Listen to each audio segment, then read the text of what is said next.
There we are. We're on. We're live. It says we're live, so we must be. What's going on, everybody? My name is Adam Henkel. I am co-founder of Makers Mob, and I am here with Rob Rojas. Did I say that right? Rojas? Yep, Rob Rojas. Not Rojas. No, I get that a lot. Rob Rojas from Rojas Carpentry. Rob, why don't you introduce yourself and tell us where you're from? Sure. My name is Rob Rojas. I'm 22 years old, from Suffolk, New York, in Rockland County, and I like to make stuff. he likes to make stuff, and something awesome that's going on inside in Rob's life is he just finished university, college, whatever. You handed in your last last bit of work. A little bit of work right there yesterday. So hold on. Congratulations! Thank you. Everybody, give Rob a round of applause.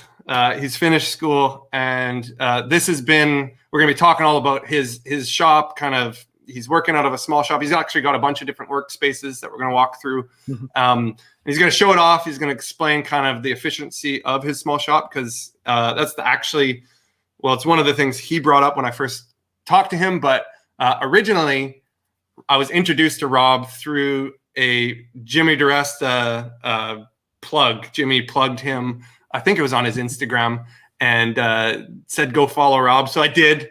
And I was impressed, Rob, by just seeing your space and seeing kind of the efficiency of how I saw you operated when you're making your cutting boards, and just some kind of things that I saw there. I was like, you know what, this guy seems like he'd be a good guy to have on this live. So I'm excited to get into that. But before we do, we are going to just do a little bit of announcements for Makers Mob.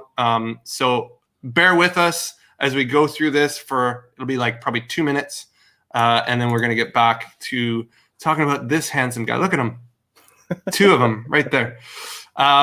So this way. This is for the Makers Mob members. If you're a members of the Makers Mob and you pay your monthly membership, there are live replays happening. So every Thursday we go live with different makers that are on YouTube. You might recognize this guy, Chris from Third Coast Craftsman. We did a live a couple weeks ago. We're going to go live next week as well, Chris and I. You can get any of the live replays. We did one with the Samurai Carpenter 2 weeks ago. Last week we did a live with John Peters. That's all available in the live section of the site. There's a live tab, and you can go and find all the archived lives there. As well as this Thursday in 2 days, I'm going live with Cam from Blacktail Studios, and we're going to be talking about kind of the business side of woodworking and his tips and things that he uses to operate his business that have really helped him out and make his business a successful woodworking business. So that's going to be awesome. We've got a Kumiko course that Neil Paskin from Pask Makes is in the process of creating for us. It's going to be kind of like a challenge that we've done in the past, where it's the course as well as a final project to go with it. So that's going to be awesome and coming up. And last week, Thursday, we announced the winner of our Project of the Month contest was Mario. He built this lantern, which is pretty awesome. That was his submission for last month. Each month we give away prizes. Last month, we gave away the set of saws to the winner. So Mario is going to be sent those saws for this project, which is awesome. We're always excited to highlight the work. We get some crazy, awesome projects every month submitted. And this is the one that took home the prize. So Rob, I'm going to pull us up. Let's pull us up, see our beautiful faces here. Tell me again, maybe if you give everybody a summary about what exactly you focus on kind of in your shop as far as like the business side of things, or the things that you like to make. And then I'm going to show off some of your projects right after this. Sure. Yeah. So mainly I'm into carpentry. That's my big thing, Rojas Carpentry. I do like to dabble in a little bit of everything else. I started getting into blacksmithing and leather work. I have a lathe here. Haven't used it that much. Like to get into it. Just bought a welder. And I do run a CNC and a laser engraver as well. And I also have a lathe that I also haven't used very much. But I like to dabble in a little bit of everything. I really just want to start learning new things. I'm 22, so I got plenty of time to learn.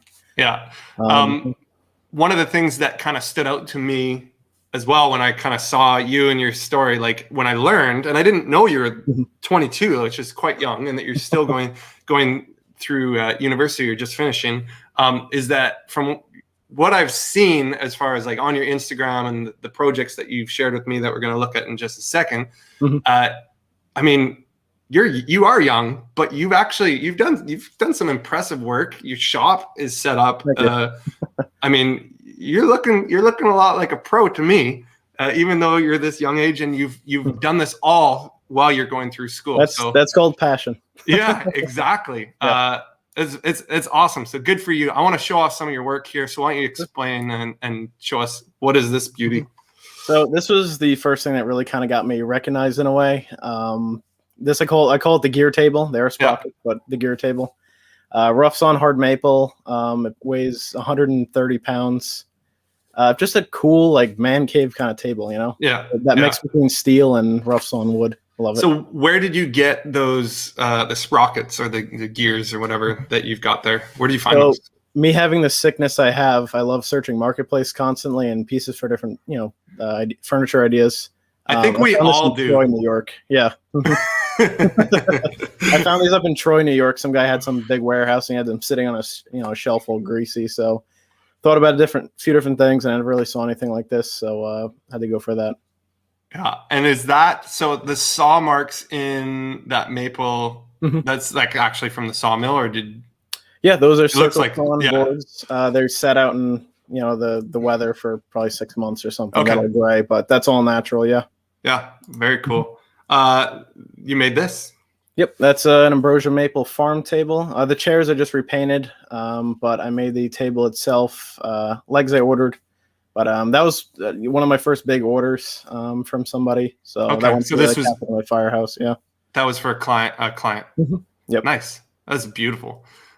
This was really, that stood out to me. This is such a unique project. That is a 3 foot by 5 foot fire hose flag. I am actually a volunteer firefighter here in Suffern, and I have used those hand lines in fires myself and a bunch of the other guys there. So when those hoses finally failed their annual testing, I took that and made a flag for the firehouse to kind of commemorate the hoses service to our department. Yeah. So that's actually that's mounted on the wall. Somewhere. That's at the firehouse. That's awesome. That's so awesome. Your desk? Yep, that's my personal desk. Yeah. Nice. But that was actually another thing from the firehouse. We had a shuffleboard from the early 1900s, and it just kind of got decrepit after the years. So that was 20-inch wide by 20 feet. Yeah. So I made a coffee table for the firehouse. I took the rest of the maple, to use myself, and dovetail desk. That's another thing I haven't really seen before, and I thought it was pretty cool. Yeah. Nice. It's absolutely gorgeous. Simple but classy, and the joinery speaks for itself. This is your branding. Yep. And I wonder where you learned your branding methods from. As we look through your shop, I see these like brands all over the place, and my shirt behind me. It's everywhere. Was that an inspiration by DeResta? Yeah, probably. Yeah, I've been watching him forever, so obviously that. Yeah. So this is an old saw blade. Yep, that's the other half of this saw blade. Jimmy actually helped me with this project using the plasma table. But cut out the RR, rough sawn lumber. It was actually fresh sawn oak, but I didn't have time to wait for it to age. So I used a DeResta trick. You spray with some black spray paint and you sand it over a little bit. Looks old. Gotcha. Nice. That was one of my first kind of welding projects as well. And where's that? That's sitting in one of your shops here? That's in the man cave downstairs. Okay, the man cave. Nice. Awesome. Well, we've got some video kind of highlights of Rob's different workspaces. So the first one is out in, what would you call this? This is the side of the house, I guess, or the backyard. Okay. This is the main mini shed workshop. Okay, so if you guys are watching and you have any questions, because what'll stand out to you is just kind of the use of space. It looks like Rob's kind of utilized every little bit of space in here very well. If you have any questions on like shop organization or anything that you want to shoot out, just throw it in the comments.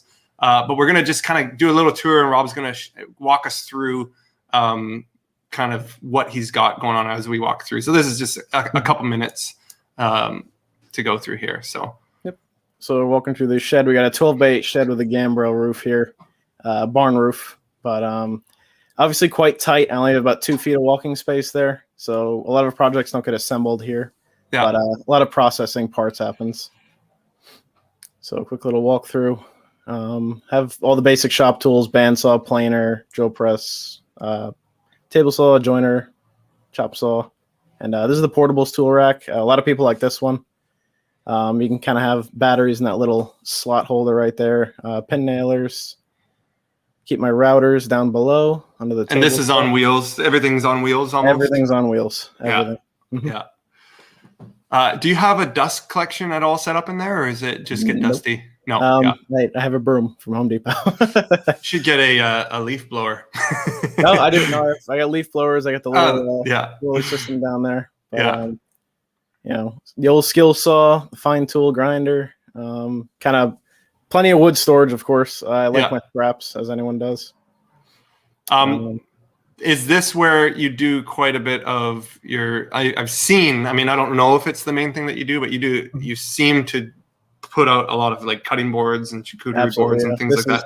This is kind of where it all happens. I'm all into production work and doing things as fast as possible. Crank the product out, make the most money you can. Yeah. That's where all these sticks in the back are here. That's all going to be cutting boards there. Yeah. So, it's the workflow is very good for me in there. Now, I don't know if you got it in here. I actually don't know if it's in here or if it's in the garage. There was a drying rack that you had like after finishing your cutting boards. Yes. Is that in here? That's actually in the house. In the house. And do you show that in that video? I do not actually. Oh, you don't? Okay. Yeah. I'd like you to explain that when we kind of get through this. Yeah.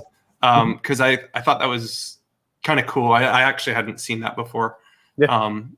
But we'll get to that in a second. You got some nice old hand saws there. Thank you. Just a well organized space. Obviously, it's not always like this because you work out of there. No, this took me like 6-7 hours to do. So as far as is the main thing that you do kind of these days? Is it cutting boards and things like that? Cutting boards, really charcuterie boards are the big money maker. These sticks behind me are the these kind of glue up boards, I guess. These are in limited runs. Yeah. These have a lot of problems. I mean, I saved this one specifically because it has so many errors in it. There's gaps in the boards. It's twisted. It's not glued up right. Yeah. But there's a lot of failure in that, and it's a lot more work. Whereas the charcuterie boards are 2-footers. These little guys. These are a lot easier, a lot quicker, and uses a lot less wood. Yeah. Now this little video here that we're going to show you. So you have a kind of a blacksmithing area that's around the back side of what we just looked at, right? So there's a little awning off the back. Yeah. That's a nice anvil. That's my 350-pound hay button. A lot of people are jealous of that one. Yeah. Just a small guy. So this is a 6x7 awning. Very small, but you don't need a big blacksmith shop to do anything with. It's better if you have a small space. You can keep the heat in your item to the anvil, to the forge, to the vise, whatever you need. This is not anywhere near finalized, but it's a work in progress.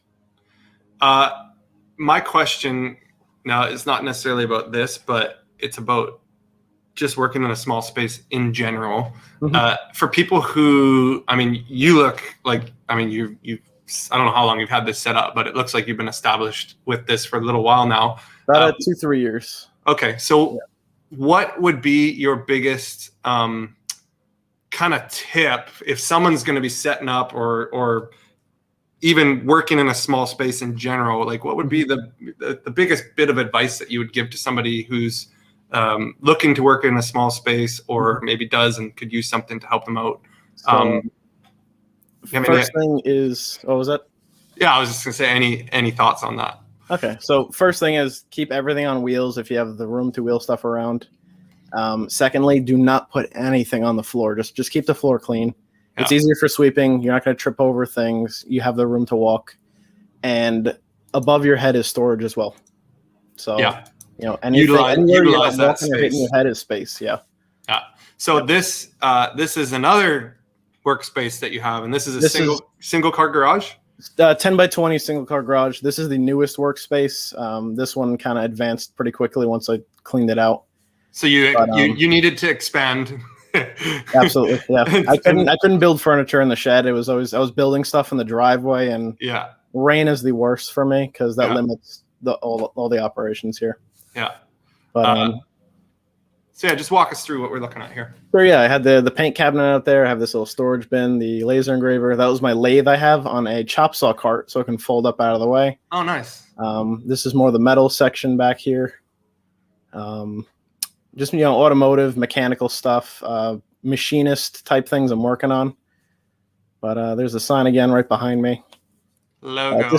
That's kind of the dirty bench. That's where all the greasy car stuff happens, and gotcha. Things that shouldn't be getting on the wood. Yeah. A little bit of leatherwork stuff back there for storage. The grinder, that's my South Bend 9A lathe. Need to use that a little more. Looks like, I'm jealous. Markwell miter trimmer. Yeah. So this is starting to be my big money maker here, the Stepcraft D840.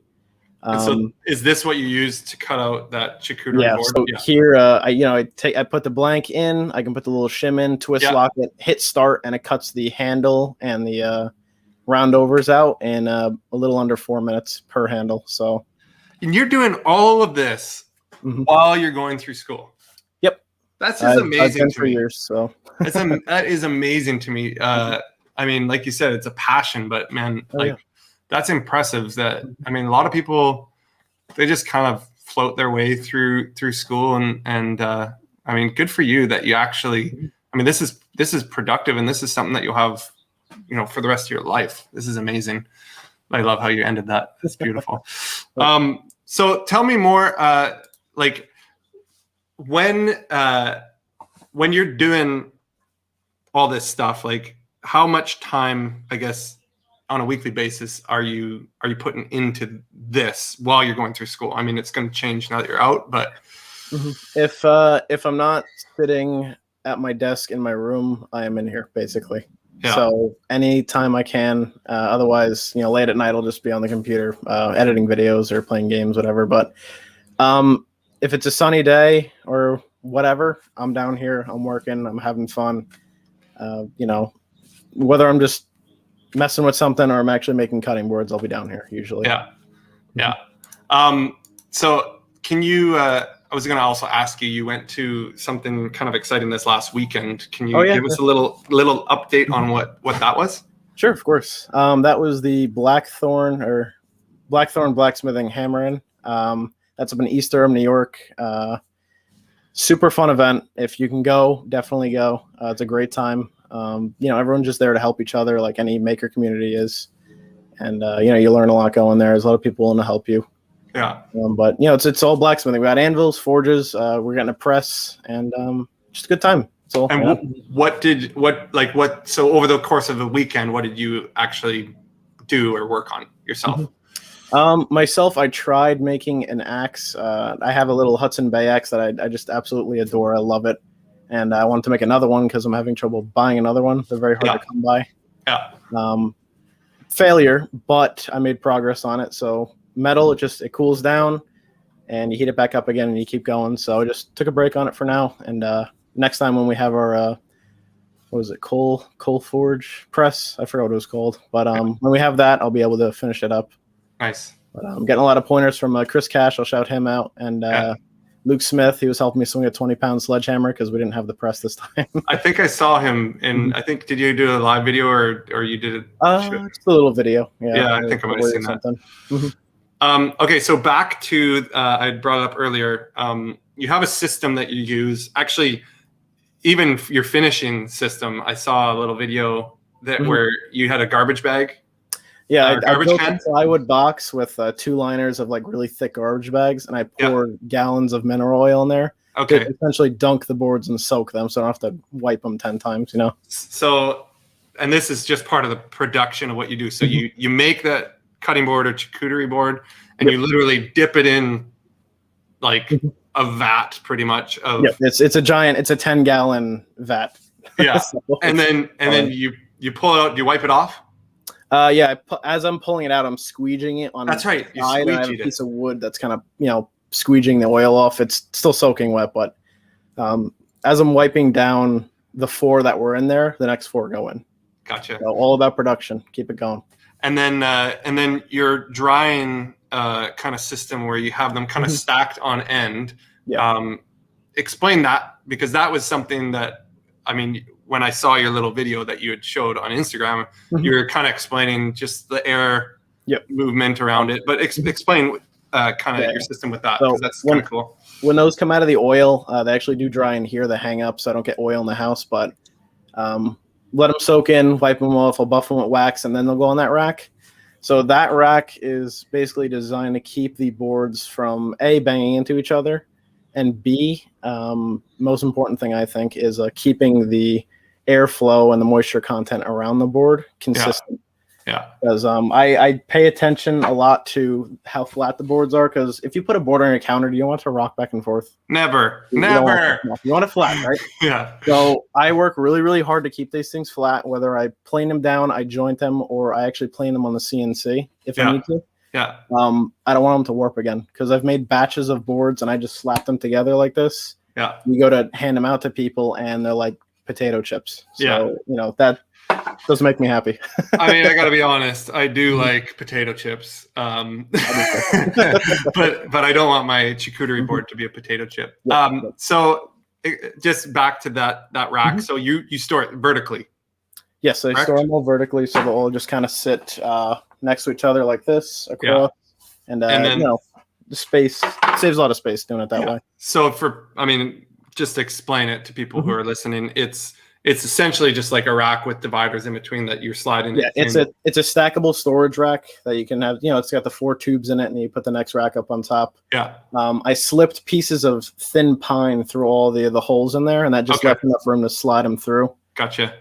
I would have stacked them vertically, but I'm finding when I stack them vertically with a little, sticker or whatever. Gotcha. The oils from the different woods are starting to mix, and it's actually staining the boards. So doing it vertically, they just barely touch the other piece of wood, and works out better that way. So when you're doing, so you said you use mineral oils to do your finish on these boards. Is there a particular brand that you like to use? Yes. Or okay. Howard products. They've sent me some products, and I was actually using their stuff long before they sent me anything. But great high quality stuff. It's a little expensive, but you want to protect your investment, and I love their stuff. Awesome. As far as the materials that you use to do your cutting boards, like where do you source that locally? Like, is that, and what do you typically make your stuff out of? When I first started out, as anyone does, you just get it wherever you can, basically. So garage sales, estate sales, you get some cool looking stuff. But at some point when you're doing production like I am, you want stuff that's S4S, so it's planed or surfaced on every side, straight rip, and properly kiln dried. Yeah.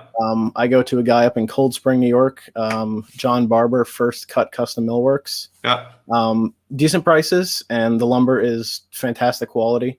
Yeah. So I just go there, and it's right the first time. I'm paying a little more than somewhere else, but it's right the first time. Do you check, like, do you go as far as checking the moisture content in the wood, or do you just trust like that? You've had success with what they have, and I trust them completely. Yeah. He does molding mainly, milling, molding stuff. So that stuff has to be perfectly dry when he's running it through his giant machinery. Yeah. So he gets it all kiln dried, or they air dry it and they tell me. But I trust them. It's a good business, and I've never had a problem.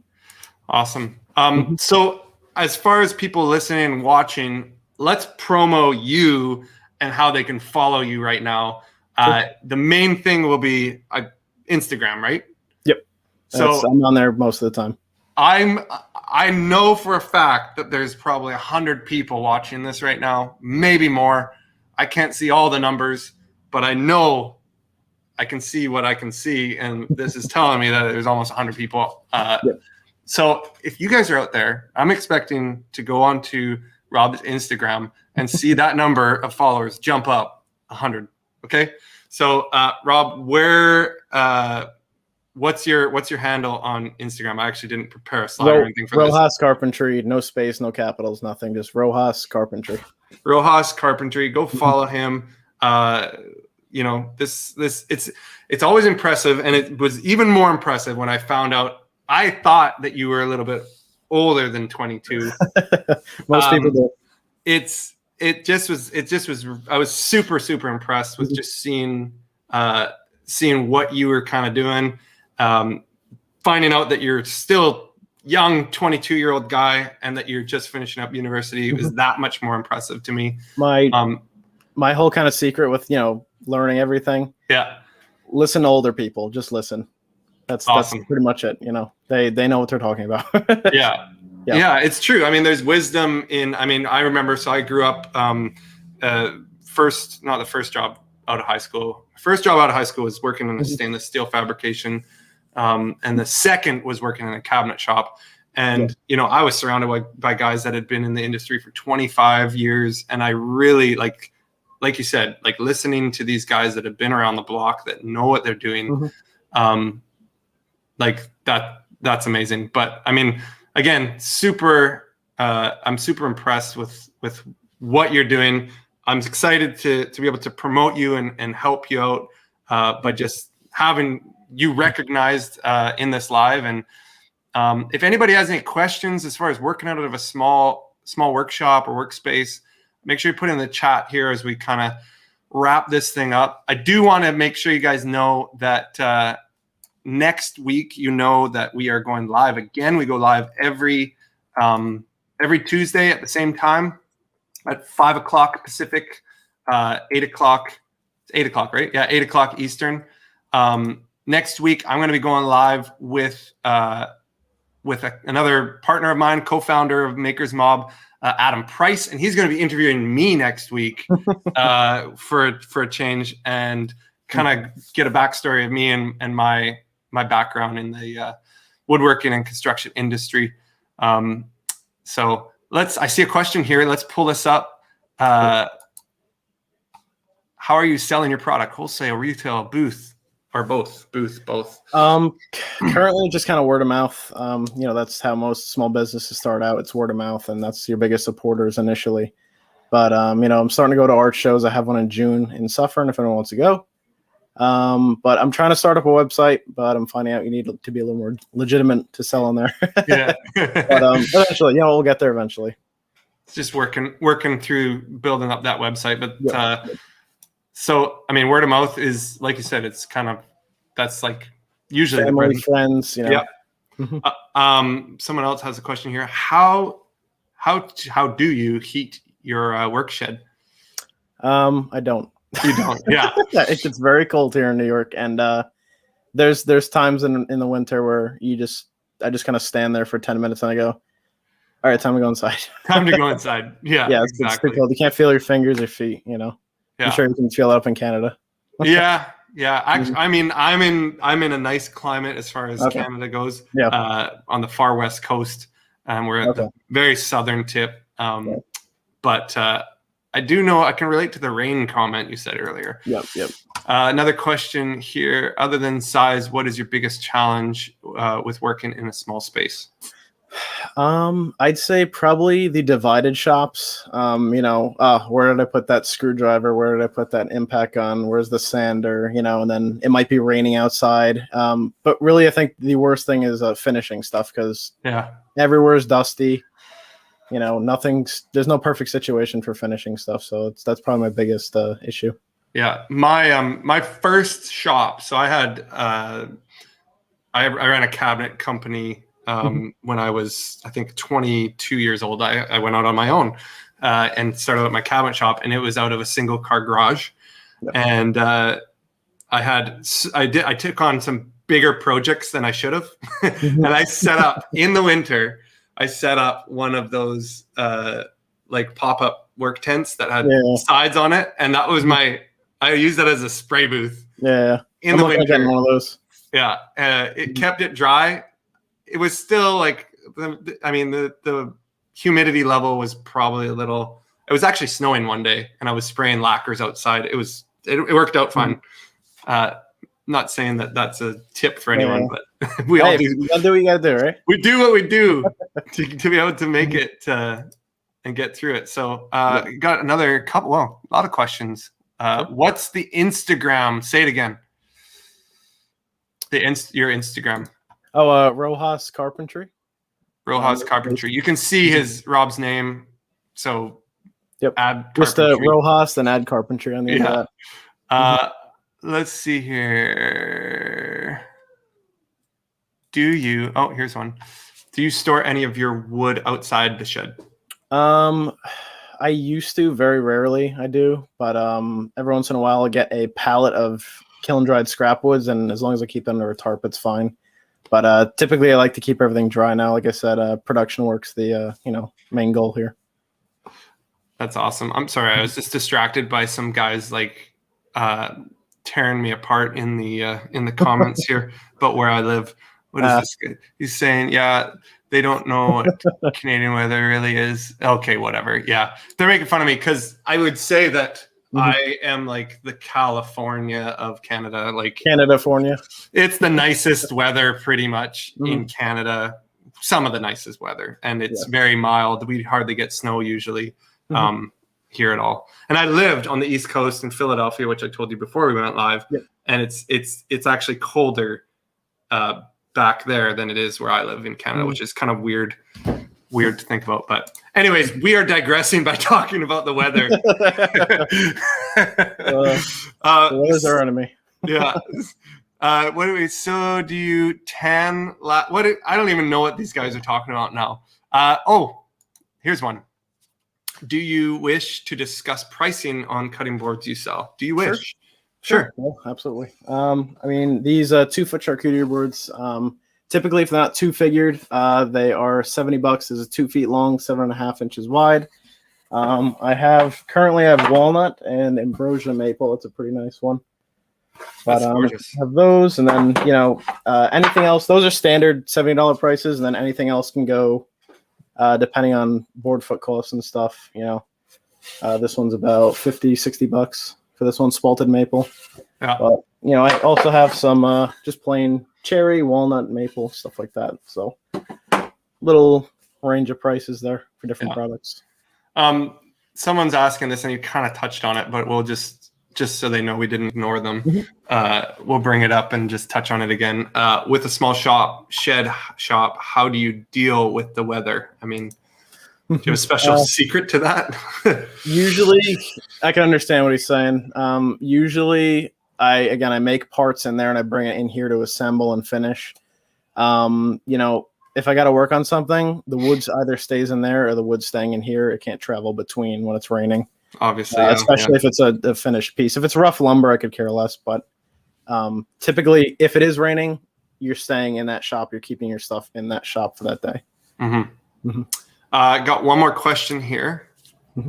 How many designs are you producing, and is it just the cutting charcuterie boards you're selling? So those 2-foot boards, usually I have the 2-footers, and I have ones that are 20 inches. They're a little smaller at $60. So I have the handled charcuterie boards, I call them. I have the striped or the laminated boards, which I'll be making. That's that. I'll show it again. But this laminate kind of cutting board, this one's more for cutting. Everything else is more for display. Yeah. So handled boards, the striped boards, and then I have just, I call them just live edge boards. So those are the 3 types. Nice. Man, the questions are coming in. Look at this. Who do you feel is buying your product? Personal or commercial? What's the percentage of both?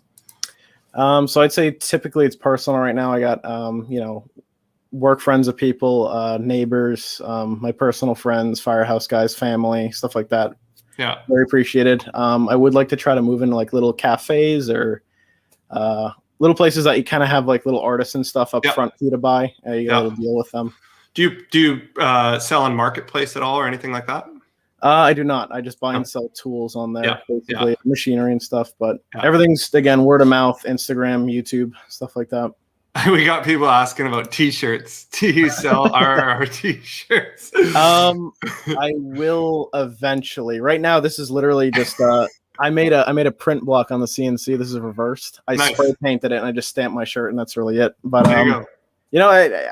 I'll make them eventually. I got stickers right now, and t-shirts will probably be pretty soon. I'm looking at getting some more machinery. I'm looking at getting a vinyl cutter and a heat press, so I'll be able to make some t-shirts. Well, when you do get around to that, Pat McVeigh wants you to hook him up with an XXL. There you go. Just fire it away. Yeah, it'll get to you, Pat. Don't worry. Yep. I don't know if you know Pat personally or not, but do you know Pat? The Pat man. Oh, yeah. I know. Yeah. So anyways, I think that's it for the questions. Again, thank you so much for joining. Oh, we got one more. Kevin keeps asking questions. This is it. I don't like to leave questions unanswered. How do you put your RR logo So on I'll board? use a heat stamp. I'll heat it up with a propane torch, and I'll just stamp the boards. To get a nice clean stamp, you want to use a 50-50 mix of water and denatured alcohol. That stops it from burning over, but I got mine from High Heat Stamps. There's a few companies out there, but I like them. It did break, and they honored their warranty, so they gave me another one. Okay. But works on wood, leather, whatever. Great tool. Yeah. Pat says, "My man, sup." This is the last question. If you're going to ask a question, we're going to ignore it from now on. And this kind of clarify this. Did your schooling go online with your woodworking? I don't know. I could probably interpret that two ways, but for school, going to University of Albany, yes, we did go online since last March. So I've been home and I've been able to do a lot of woodworking. I have not gone to school for woodworking, though, if that's what they were asking. Yeah. Awesome. Again, thanks so much for joining us. You guys, if you want to join me next week, Adam Price, co-founder of Maker's Mob, is going to be interviewing me, and we're going to be chatting at Tuesday at 8 o'clock Eastern. That's 5 o'clock Pacific. Rob, thank you so much. Thank you, Adam. You are awesome. I would love to have you back here in the future. I'd love to reconnect and learn more about what you got going on. Life is going to change a lot for you now that you're out of school. Absolutely. So let's touch base in a little while and get you back on here and get an update. That'd be awesome. All right, guys, we're going to end this and wrap this up. If you guys would go and follow Rob on Instagram if you haven't already. I know some people said they already have. Go do that. If you're on YouTube, like this button. If you guys want to check out more of the Maker's Mob, there's a link somewhere around wherever you're watching. You can do that. Click that link and see more about what we're doing. Other than that, thanks for joining us today. It's been a pleasure. And if you're watching this on YouTube, if you want to subscribe, you can do that to get up to date with what we're doing. But yeah, every Tuesday we go live right here on our YouTube channel and a couple of these Facebook groups. Some of you might be on. So thanks for joining us. Rob, say your farewells. Thanks, Adam. Thank you, everybody, for watching. And I'll see you guys on Instagram. Yeah, you'll see him on Instagram because you all will subscribe. You're all following him. Yep. Awesome. All right, we will catch you guys next week if you want to join me. Otherwise, have a great night. We will see you guys later.